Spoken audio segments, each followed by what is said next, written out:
Rennes, ses portes mordelaises, son marché des lys et une curiosité, ces immeubles à pans de bois, pas très droits. Si leur charme fait partie de la carte postale, ils emmènent quand même une interrogation. Pourquoi certains immeubles du centre-ville de Rennes sont-ils penchés? C'est la question du jour.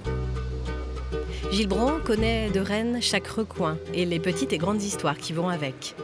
Il nous guide jusqu'à la place du Champ-Jacquet, emblématique de ces immeubles à pans de bois du XVIIe siècle qui n'avaient à l'origine pas du tout ce petit air de tour de Pise. Qu'est-ce qui a pu se passer qui explique en fait cela? En fait, c'est assez simple, c'est qu'on a des appartements qui ont été aménagés dans ces maisons, mais qui étaient cloisonnés avec des murs de refend qui n'étaient pas en matériaux durs, c'était aussi du pan de bois qui était à l'intérieur. Et donc, au gré de travaux, d'agrandissements, d'aménagements, on a détruit ou en tout cas enlevé une partie de ces murs de refend. Et donc, on imagine qu'à partir du moment où il y avait moins de structure intérieure, ça a commencé à devenir un petit peu fluctuant. En effet, aucune cloison en pierre ne sépare ces bâtiments qui ont donc travaillé avec le temps. Mais ce n'est pas la seule explication. Ces immeubles du XVIIe siècle sont construits appuyés sur le rempart qui ceinturait la ville et qu'il a fallu creuser pour créer des couloirs. Et l'animateur du patrimoine a une petite surprise pour nous. C'est le Rennes insolite de jouer les passe-murailles et de traverser le rempart qui a été édifié au XVe siècle.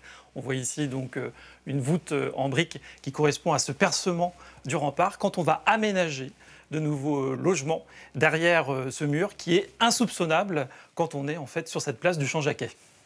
Et ce n'est pas fini car à l'étage, c'est encore plus parlant. Et donc à ce niveau, on retrouve vraiment l'expérience en fait du rempart avec toute la partie défensive qui se trouvait du coup au sommet, avec ce que l'on voit ici dans la partie basse, c'est ce qu'on appelle le mâchicoulis. Et donc, il existait des ouvertures qui ont été bouchées depuis entre ces corbeaux de pierre et par lesquels on pouvait jeter des projectiles si la ville était assiégée. Et Rennes l'avait été en fait à plusieurs reprises au cours du Moyen-Âge. On comprend mieux pourquoi le percement de la rue Le Perdis pour faciliter la circulation sur la place a encore davantage déstabilisé cet ensemble de constructions. On est en 1828 quand ces travaux ont lieu. Et donc là, on va comme enlever presque une vertèbre, je dirais, de la colonne vertébrale, mais en tout cas, ça va créer un vide qui va accentuer cet effet en fait de gîte au niveau du bâti. Un mouvement qui illustre l'une des propriétés remarquables de ces constructions en bois, la souplesse due en partie aux matériaux utilisés. Ce que l'on voit en fait sur ces constructions à pans de bois, c'est qu'on a en général, on va dire une ossature, qui est la structure en bois, qui est en bois de chêne. Donc on trouvait beaucoup autour de Rennes, effectivement, à l'époque.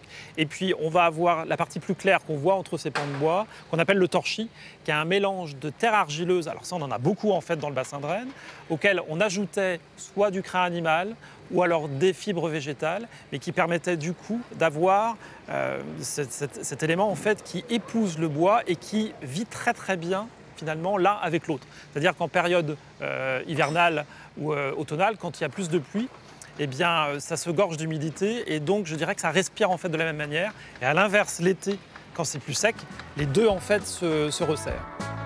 Ce côté penché qui pourrait donner une impression de fragilité est donc en fait une force. Parfois, c'est aussi un sol un peu meuble ou un fossé qui peut entraîner ce tangage. En tout état de cause, les campagnes de restauration menées permettent de pérenniser ce bâti qui sera sans doute encore là pendant plusieurs siècles.